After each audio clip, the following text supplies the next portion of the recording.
Kami mengucap syukur kehadapan-Mu ya Tuhan, untuk kesempatan kami boleh beribadah bersama-sama. Oleh karena kami membutuhkan Tuhan di dalam kehidupan kami. Kami menyerahkan ibadah ini, terkhusus di dalam pemberitaan firman Tuhan. Biarlah hati kami terbuka, menyambut firman-Mu, menerima dengan lembut, supaya firman itu bekerja di dalam hati kami, membuat firman itu boleh berbuah, bertumbuh, dan menghasilkan buah-buah yang sesuai dengan Tuhan kehendaki. Kami menyerahkan hamba-Mu yang menyampaikannya. Biarlah kuasa-Mu nyata bekerja, menolong, memampukan untuk berkata-kata sebagaimana yang Tuhan kehendaki. Dan seluruh jemaat yang mendengar, baik yang di tempat ini maupun di rumah masing-masing, biarlah kuasa Roh Allah bekerja di dalam hati mereka, membuat mereka mengerti firman-Mu dan kemurahan-Mu turun atas diri mereka. Dalam nama Tuhan Yesus kami berdoa. Amin. Jemaat dipersilakan duduk kembali. Kita membaca dari Markus pasal 11 ayat 15 sampai 19. Markus 11 ayat 15 sampai 19.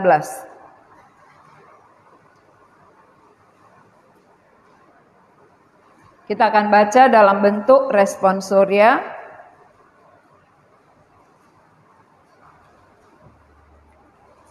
Lalu tibalah Yesus dan murid-muridnya di Yerusalem.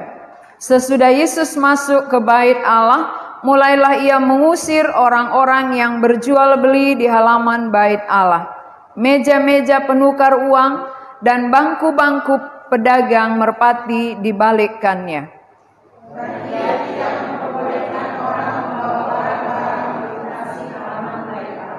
Lalu ia mengajar mereka, katanya, bukankah ada tertulis, rumahku akan disebut rumah doa bagi segala bangsa, tetapi kamu ini telah menjadikannya sarang penyamun.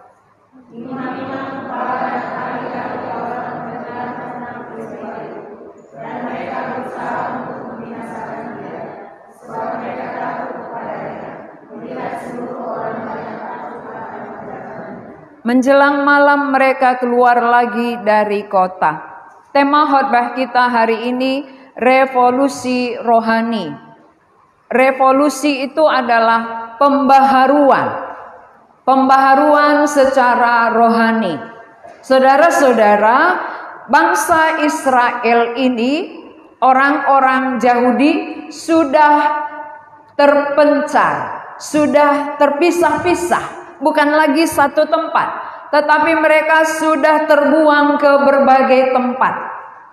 400 tahun lamanya mereka sudah terpisah-pisah, sehingga ada satu jalan bagaimana mempersatukan bangsa ini untuk datang kepada Allah, beribadah kepada Allah yang sama. Maka dibuatlah bait Allah. Didirikanlah bait Allah di Yerusalem.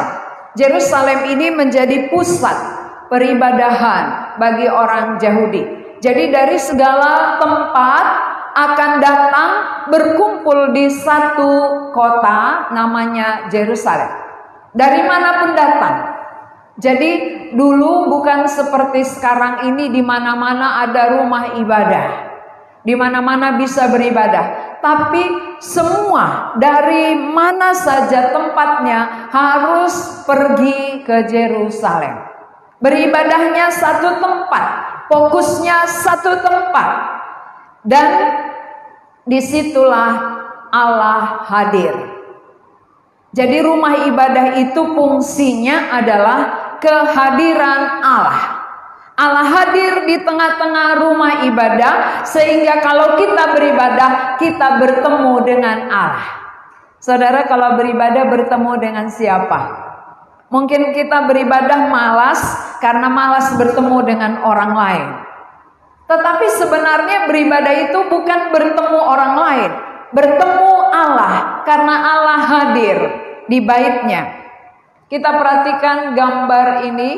Inilah gambar bait Allah, tempat ibadah. Di dalam, paling dalam itu namanya ruang maha suci atau ruang maha kudus. Ruang maha kudus ini hanya boleh masuk para imam, tidak boleh sembarang. Jadi hanya imam-imam yang boleh masuk ke dalamnya mempersembahkan korban. Kalau dulu itu persembahannya domba. Domba itu disembelih, lalu darahnya dipersembahkan. Bukan seperti sekarang ya. Kalau dalam perjanjian lama beribadah itu jauh lebih sulit. Karena dari jauh-jauh harus bawa domba. Bayangkan ya, kalau kita misalnya dari Kabanjahe atau dari Siantar harus ke Medan bawa domba. Susah. Dan bukan seperti sekarang ada pick-up. Ya, dulu jalan kaki. Kebanyakan orang jalan kaki dulu. Maka waktu Yesus juga ke bait suci, dia pernah ketinggalan ya. Tinggal di bait Allah oleh orang tuanya. Dan masih bisa mereka balik. Menjumpainya bukan cepat karena jalan. Jadi zaman perjanjian lama itu ibadah sangat sulit. Tapi mereka tekun. Walaupun ibadahnya sulit, walaupun lelah, harus bawa domba, tapi mereka berusaha, berjuang. Kenapa? Karena rindu bertemu dengan Allah. Mengapa sekarang begitu mudahnya beribadah? Begitu gampangnya ya, dipermudah oleh Allah. Tetapi justru karena sudah dipermudah, kita kurang menghargainya. Dulu begitu jauh pun mereka tempuh. Coba siapa tadi datang dari rumah jalan kaki? Nggak ada ya. Nggak ada kita pernah beribadah jalan kaki. Kita semuanya sudah naik angkot, naik kereta, naik mobil. Dulu jalan kaki berhari-hari ditempuh, bawa berat lagi dombanya. Mbek katanya lagi ya. Bau lagi. Inilah yang terjadi sehingga akhirnya imam-imam berpikir, wow, ini salah satu sarana cari untung. Ya, karena semua orang datang dari tempat jauh, tentu lelah, capek bawa domba, kita jual aja di sini. Mempermudah, gitu ya, mempermudah mereka sehingga nggak repot-repot lagi bawa dari tempat jauh, jual di sini, sehingga siapa yang datang beribadah tinggal beli. Ya, maka mereka ini kerjasama pedagang dengan imam.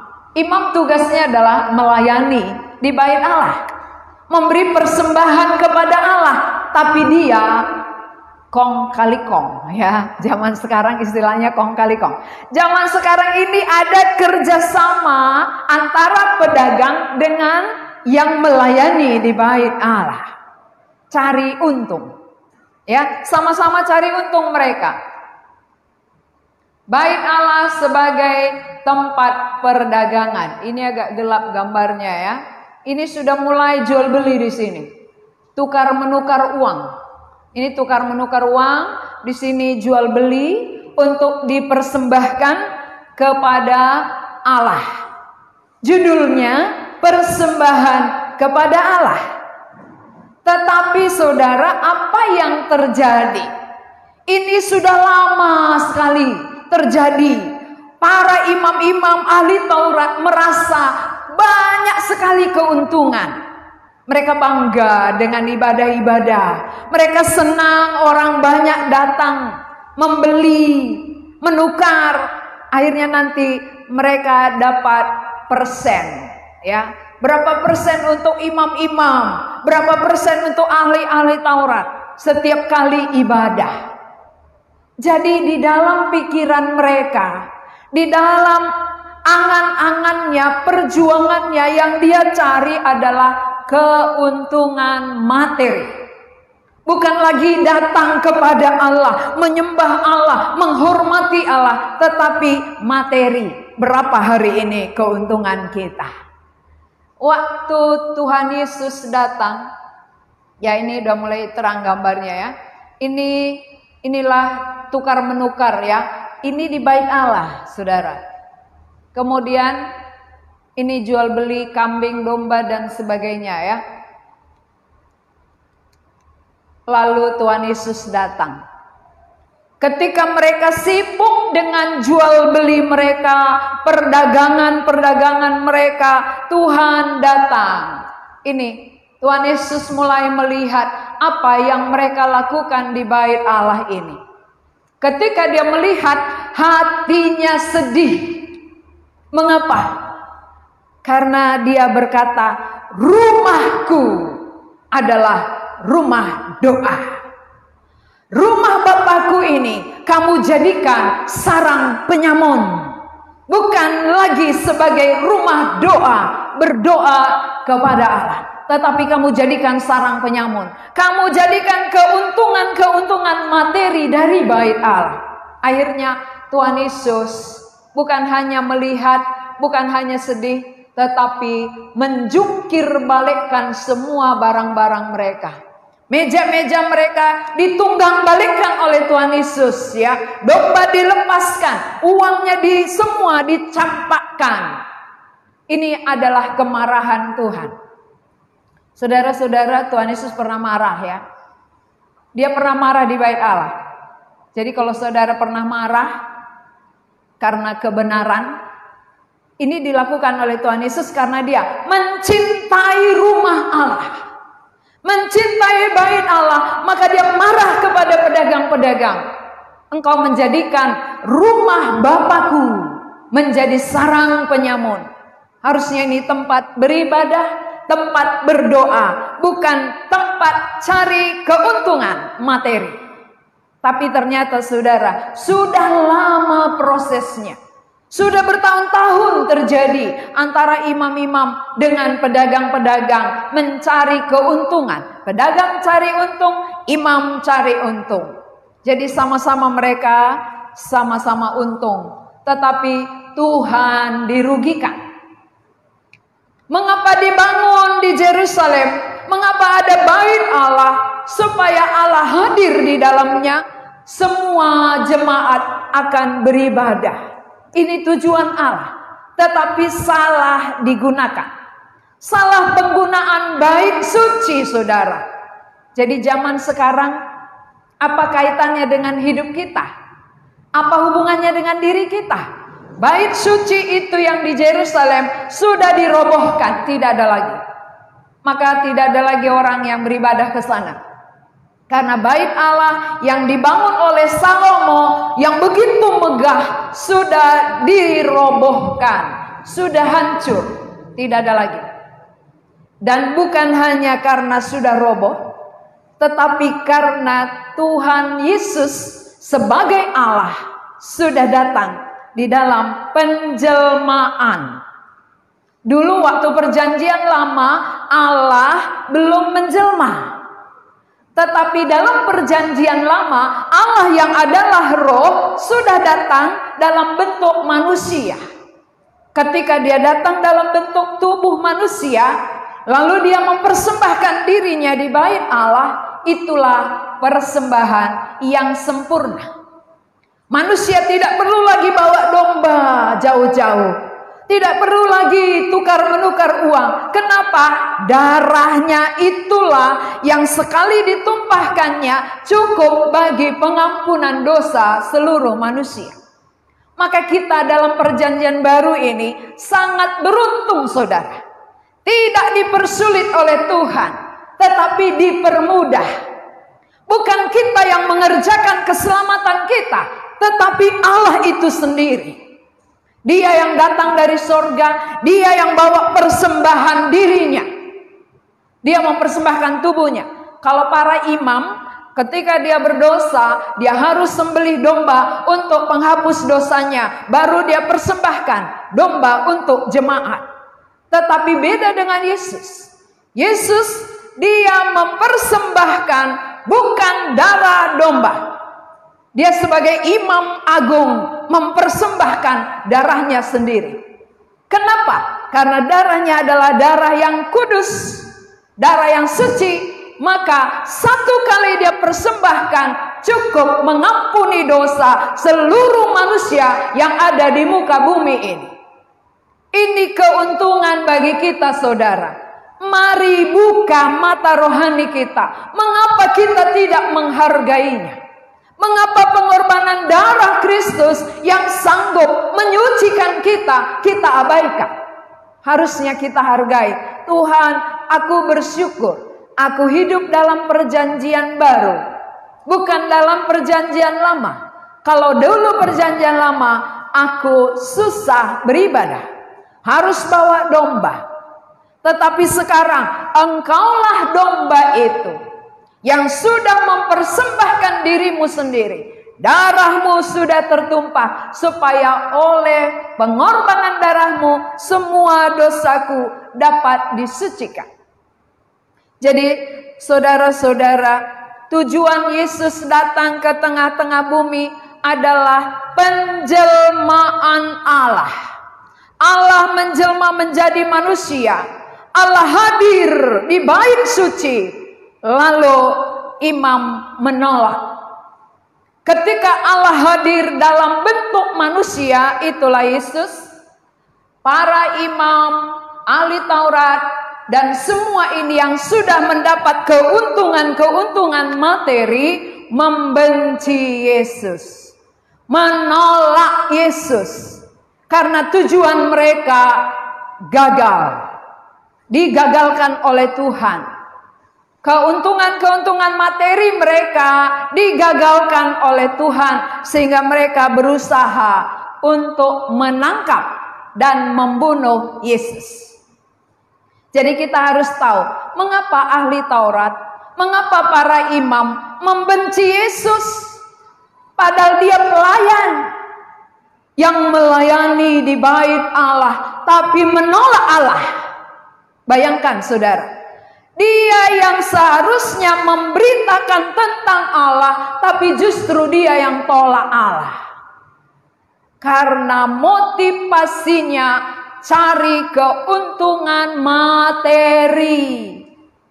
Bukan bagaimana berkenan di hadapan Allah, bukan bagaimana Allah hadir di dalam kehidupannya, tetapi bagaimana dia diuntungkan secara materi.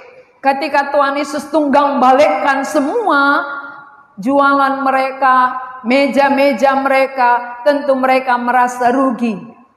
Mereka merasa bahwa mereka dirugikan. Akhirnya mereka berusaha untuk menangkap Yesus. Mari kita baca ayat 18. Ayat 18 kita baca bersama-sama.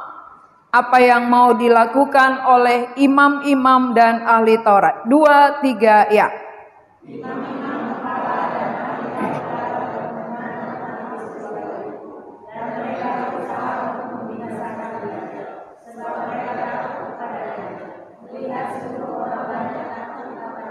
Ya, imam tadi di dalam, tetapi mereka mendengar apa yang dilakukan Yesus terhadap pedagang-pedagang di luar yang tidak lagi setor karena sudah dibubarkan oleh Tuhan. Akhirnya mereka mau menangkap, mau membunuh Yesus. Bunuh dia, salibkan dia. Maka yang berseru-seru waktu Yesus disalibkan itu mereka, imam-imam kepala, ahli-ahli Taurat, orang-orang Farisi, orang-orang Yahudi. Itu yang berseru-seru, salibkan dia, salibkan dia. Mengapa? Tidak memberi keuntungan materi. Jadi saudara-saudara, rupanya kalau tujuan mereka hanya untuk materi dan Tuhan datang bukan untuk itu, maka mereka tolak.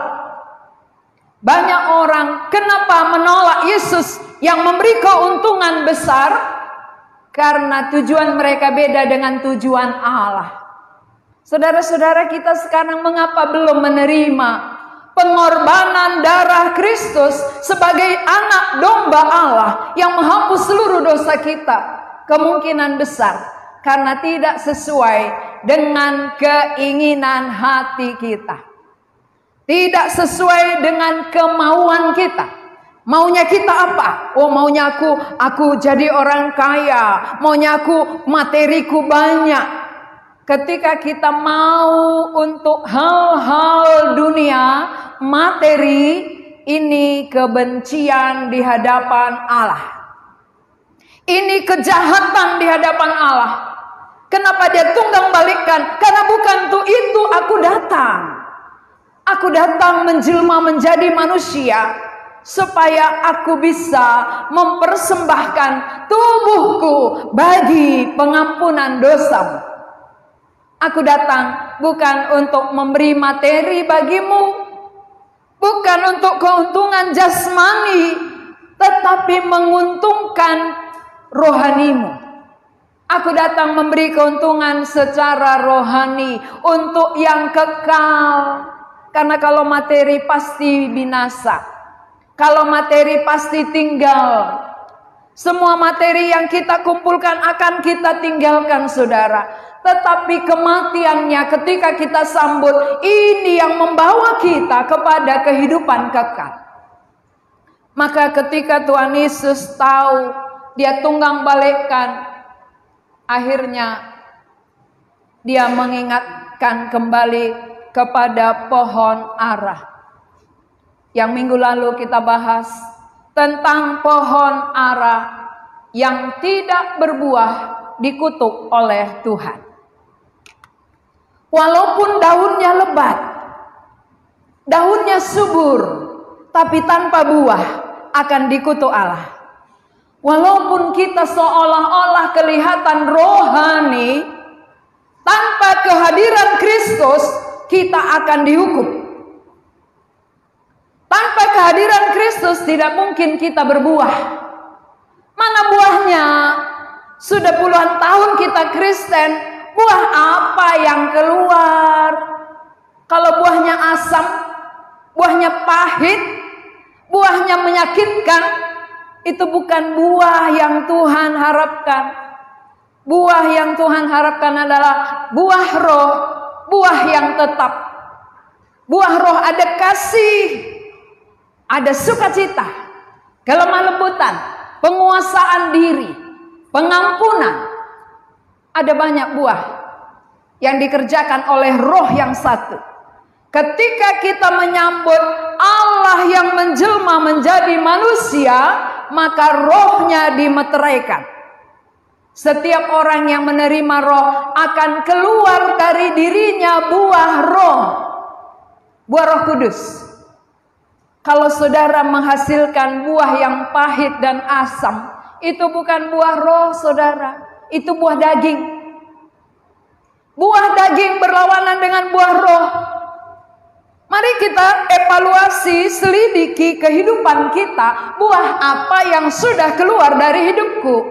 Apakah buah yang menghasilkan buah kekal, buah roh, atau buah daging? Kalau buah daging di situ ada kebencian, ada dendam, akar pahit, tidak bisa mengampuni, ini buah daging. Ya, tidak bisa mengampuni orang, sulit. Ini buah daging. Tapi buah roh ada pengampunan, ada kasih, penguasaan diri, bisa kendalikan diri, tidak memaksakan diri. Kalau kita tidak mampu, kita nggak paksakan. Itu termasuk penguasaan diri. Orang yang menjangkau yang tidak terjangkau, itu namanya tidak menguasai diri. Itu buah daging.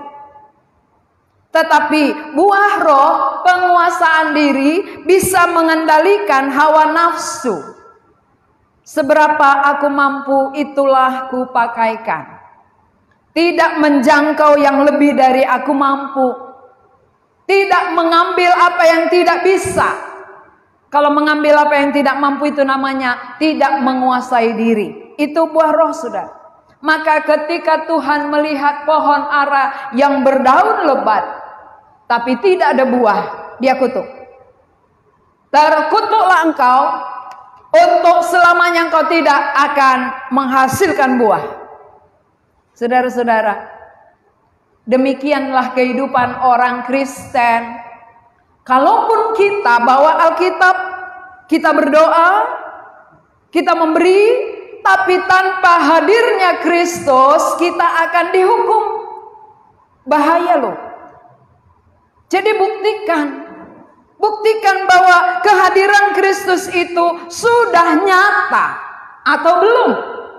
Kalau sudah nyata dia hadir, pasti ada roh Allah. Kalau sudah ada roh Allah, pasti ada buahnya. Buah roh pasti keluar, saudara. Buah yang tetap kita memikirkan bagaimana jiwa orang lain juga sampai kepada keselamatan. Itu buah tetap. Jangan hanya aku yang ke sorga, tapi aku mau orang lain juga ikut. Karena hidup ini hanya sementara. Hidup ini adalah kesempatan. Hidup ini untuk melayani Tuhan. Jangan sia-siakan waktu yang Tuhan beri. Hidup ini hanya sementara. Kita sering nyanyikan, tapi kita nggak sadar bahwa kita akan pulang. Hidup ini sementara. Kita nyanyikan hidup sementara, tapi kita perjuangkan yang sementara. Kalau sadar ini sementara, aku akan pulang, lalu buah yang kubawa apa? Apakah aku pulang dengan tangan kosong, atau pulang tidak diterima oleh Allah, malah hukuman yang terjadi? Itu kengerian loh. Pikirkan hidup ini sementara. Saya setiap kali ada kabar, berita duka cita, telah dipanggil Tuhan, Siano, berita duka cita. Hampir tiap hari ada orang meninggal. Buka mata lebar, bahwa kita pun akan sampai kepada giliran itu. Sebelum sampai giliran kita, siapkan diri.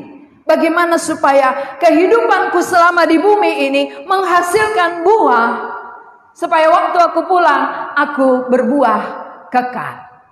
Buah yang kekal akan ditemui di sana. Tapi buah daging akan membinasakan saudara. Buah daging akan menghukum saudara. Hukuman pasti.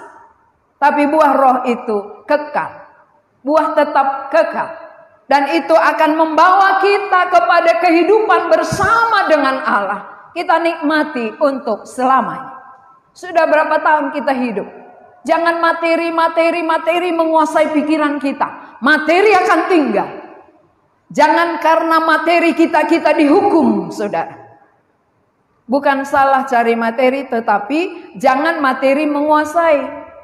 Materi diperlukan selama kita hidup, tetapi bukan itu mengendalikan kita. Kalau tujuan kita beribadah pun untuk materi, itu jahat. Aku mau beribadah dulu. Untuk apa? Berdoa supaya jualanku laris. Ya, nanti kan aku jualan pulang ibadah. Supaya nanti diberkati Tuhan. Itu jahat loh. Berarti materi tujuannya beribadah. Siapa yang beribadah tujuan materi tidak berkenan di hadapan Allah. Ditunggang balikkan. Ibadah adalah menghormati Tuhan. Ibadah itu adalah bersekutu dengan Tuhan.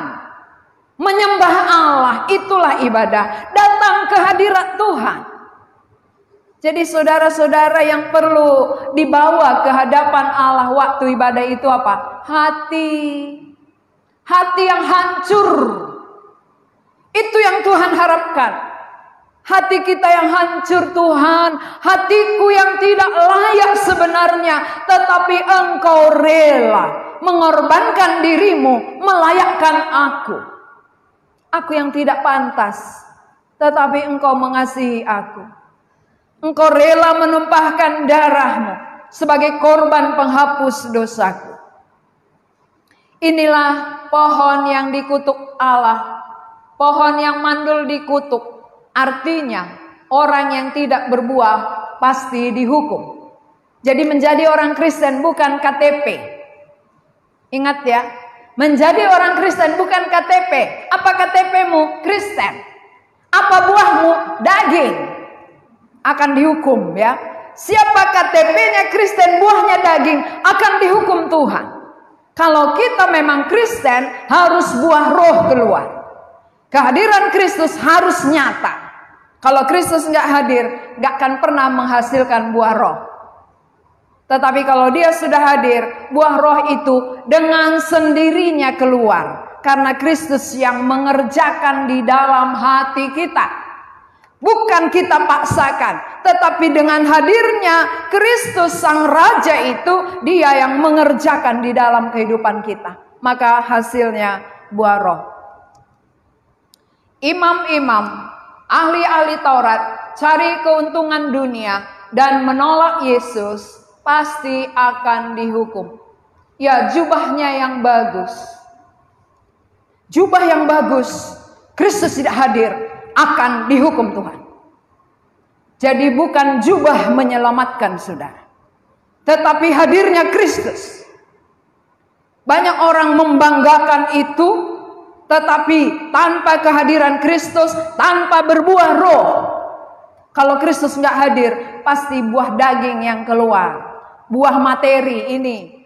Keuntungan-keuntungan materi, keuntungan dunia. Tetapi waktu Yesus, Allah yang menjelma menjadi manusia datang, ditolak oleh mereka. Harusnya itu yang disambut. Saudara beribadah, mau mencari apa? Mau bertemu siapa?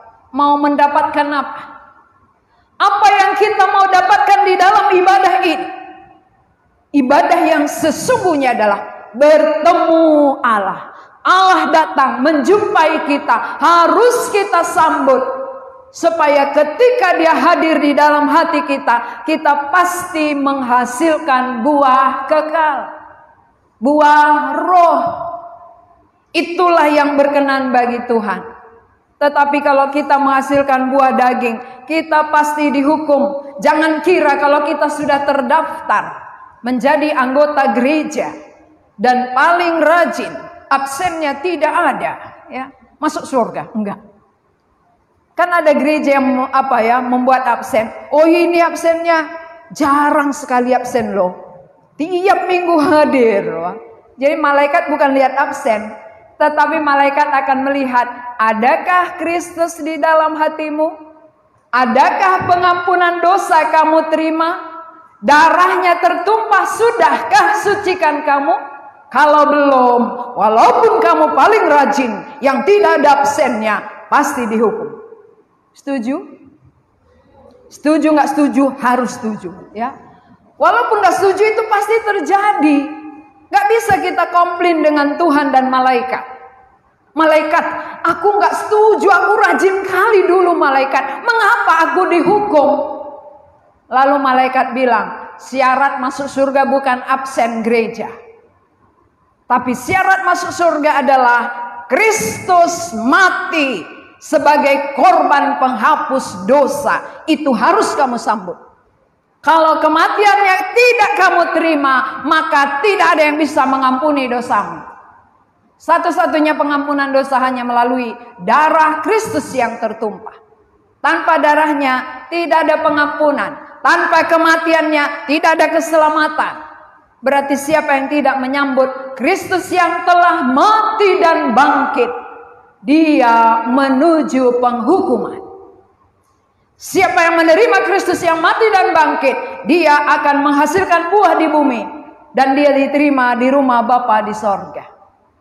Jadi hari ini saudara, bait suci di Yerusalem tidak ada, tetapi Tuhan mau menjadikan baitnya di dalam diri kita. Bait Allah yang sesungguhnya adalah diri manusia di mana Allah hadir. Kehadirannya itulah membuat kita menjadi bait Allah. Ngerti apa maksudnya bait Allah? Bait Allah itu artinya tempat berdiamnya Allah. Kalau kita tidak menerima Dia berdiam, berarti tubuh kita bukan bait Allah, tapi bait dosa. Ya, coba tanya sebelahmu, kamu bait apa sih? Kalau bait dosa sampai mati, hukuman menanti kamu gitu. Bait apa sih kamu sebenarnya sampai detik ini? Ya, kalau kita sudah katakan aku bait Allah, berarti Allah ada di dalam. Kalau Allah ada di dalam, pasti keluar tabiat Allah. Kalau bait dosa, keluar dosa. Bait daging, keluar daging, tabiat daging. Kita sendiri tahu itu. Jadi jangan bilang aku nggak tahu, pura-pura nggak tahu. Semua orang tahu. Makanya bukan sok tahu kalau kita bilang aku sudah yakin masuk surga. Itu bukan sok rohani. Itu adalah hal yang pasti. Karena saat kita menerima pribadi Kristus, ada hal-hal yang baru keluar, kita sendiri melihat, merasakan itu. Maka kita berani katakan, aku yakin dijamin masuk surga. Karena Kristus yang hadir itu telah mengubah aku dari tabiat daging ke dalam tabiat roh. Ini masih lagu lama yang keluar ya kan? Sudah puluhan tahun menjadi Kristen, tapi lagu lama terus keluar. Jadi waktu saya nyanyikan saudara ketawa. Aku masih gitu ya, seperti yang dulu. Jumpa lagi tahun depan. Aku masih seperti yang dulu. Dulu mana? Dulu dosa, dulu daging, dulu materi. Itu terus.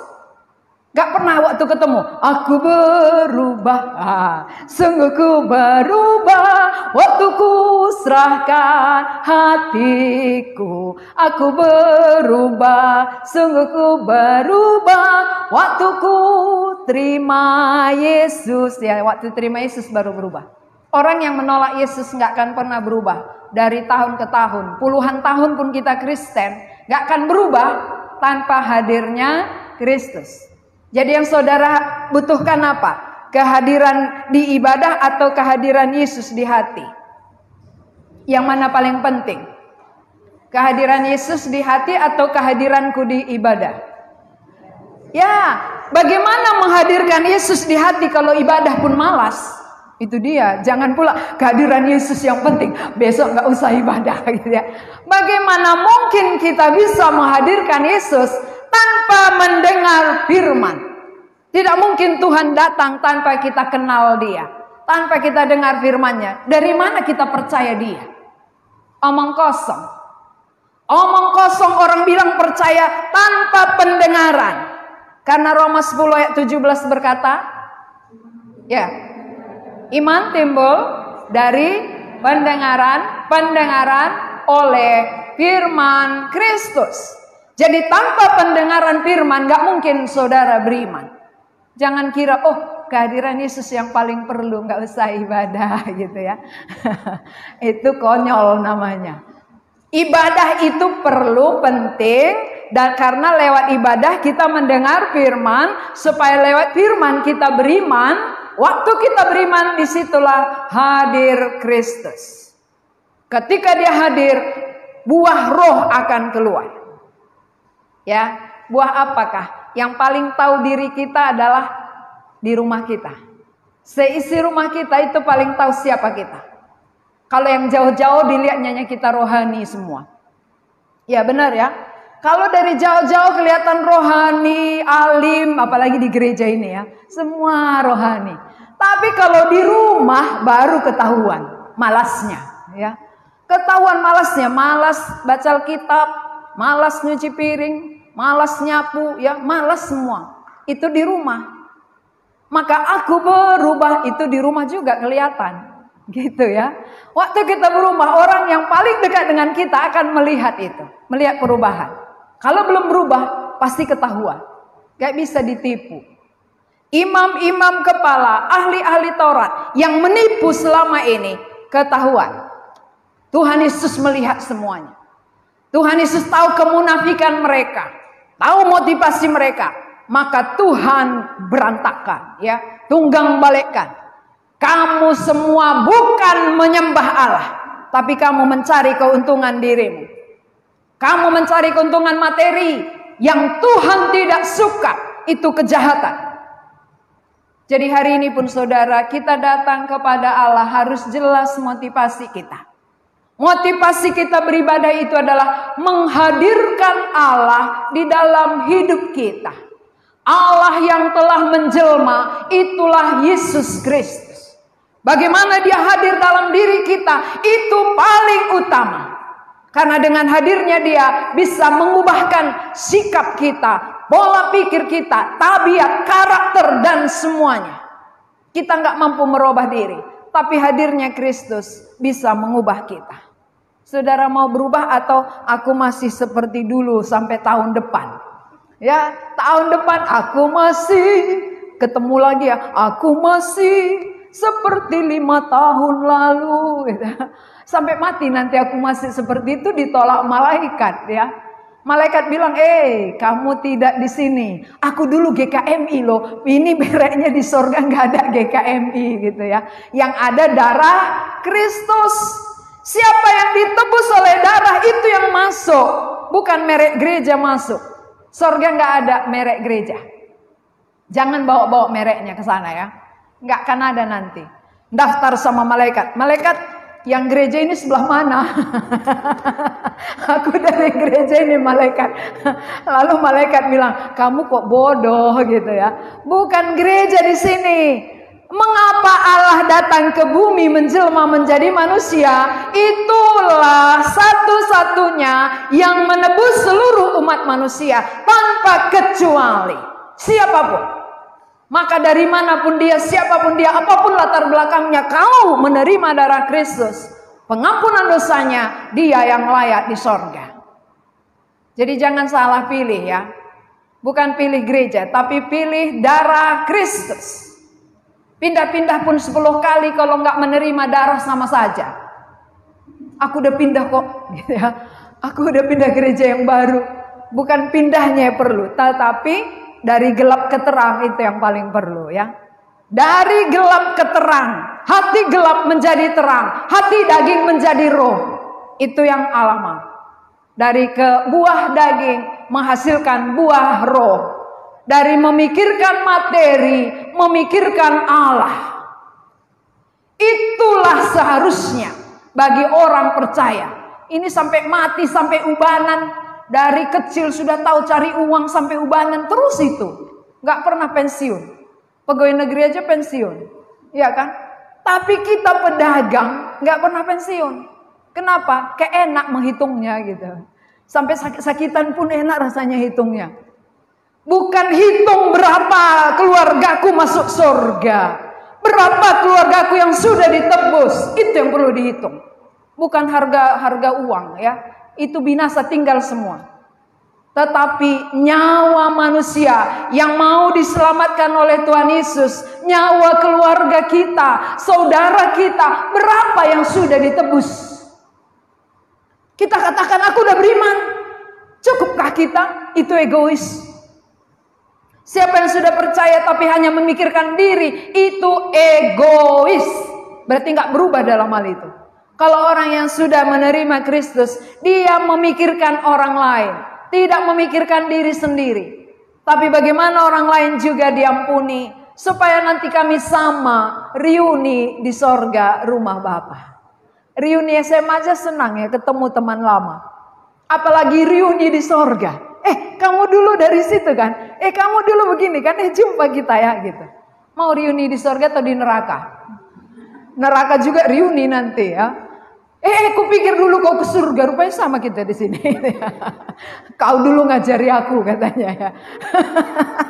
Kau ngajari aku tapi tempatmu kok di sini gitu ya.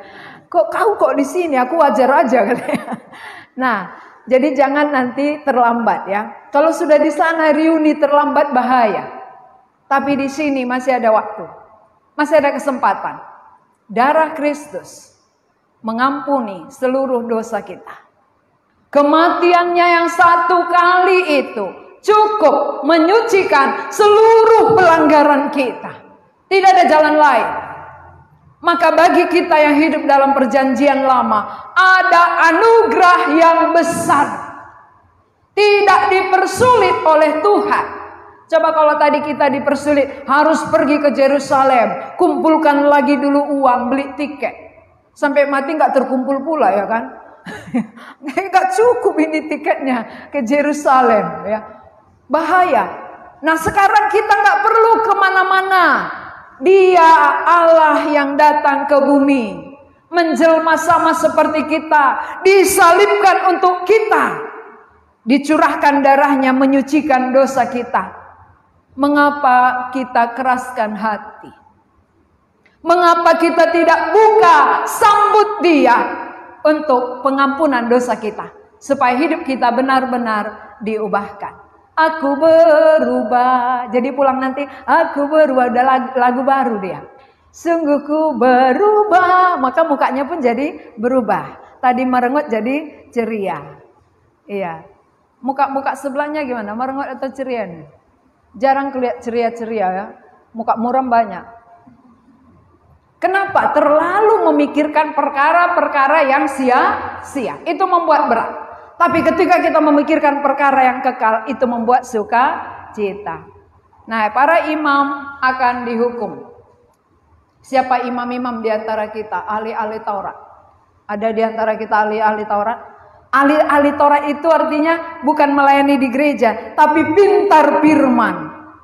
Banyak tahu firman, pandai berdialog, pandai menyampaikan, tapi menolak Yesus. Itu ahli Taurat. Ada di antara kita ahli-ahli Taurat, ahli Taurat perjanjian baru, ya. Kalau dulu ahli Taurat perjanjian lama, sekarang ahli Taurat perjanjian baru. Banyak tahu firman Tuhan, maka senang berdebat. Kan banyak sekarang senang berdebat kan? Itu ahli Taurat itu. Kalau Tuhan Yesus larang itu. Firman bukan untuk diperdebatkan, tetapi untuk diterima, dimakan, dinikmati, ya, itu firman. Buat apa banyak tahu tapi nggak selamat? Walaupun kita menang kalau neraka, saudara mau menang tapi ujungnya neraka, tapi kalah ujungnya sorga. Kelihatan kita bodoh-bodoh, tapi ujungnya sorga. Bodoh kali sih yang itu, nggak pernah melawan itu, kan gitu ya. Ketika kita nggak melawan, dibilang bodoh kali. Padahal kita mau memakaikan firman. Yang bodoh yang masuk sorga, yang pintar masuk neraka. Saudara bodoh atau pintar? Ya, masih pintar ya kan? Karena pintarlah maka menolak Yesus. Kalau orang bodoh, dia tahu dia butuh Tuhan. Tuhan, aku bodoh. Aku tidak tahu apa-apa. Aku akan ke neraka tanpa Engkau. Karena itu aku menyambut Engkau. Dalam kebodohanku, Engkau akan ubahkan aku. Tapi siapa yang merasa diri pintar, dia tolak Yesus. Itulah imam dan ahli Taurat. Mari kita renungkan firman ini, bahwa kenapa Tuhan Yesus datang untuk mengubahkan atau menunggang balikkan, karena tujuannya datang bukan untuk materi, tapi tujuannya adalah untuk rohani, perkara kekal, keselamatan jiwa, dan dirinya yang sudah mengerjakan itu. Maka bagi kita yang sudah diselamatkan, pikirkanlah orang lain. Bagi yang belum, bukalah hati, sambutlah Kristus yang sudah mati untuk saudara. Mari kita berdoa. Tuhan, kami bersyukur untuk firman-Mu.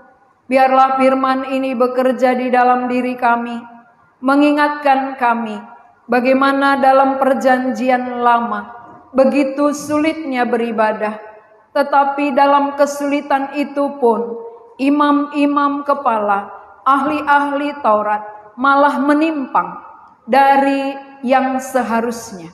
Mereka mencari keuntungan materi, bukan menyembah Allah, bukan menyambut Allah yang hadir, bahkan menolak dan mau membunuhnya.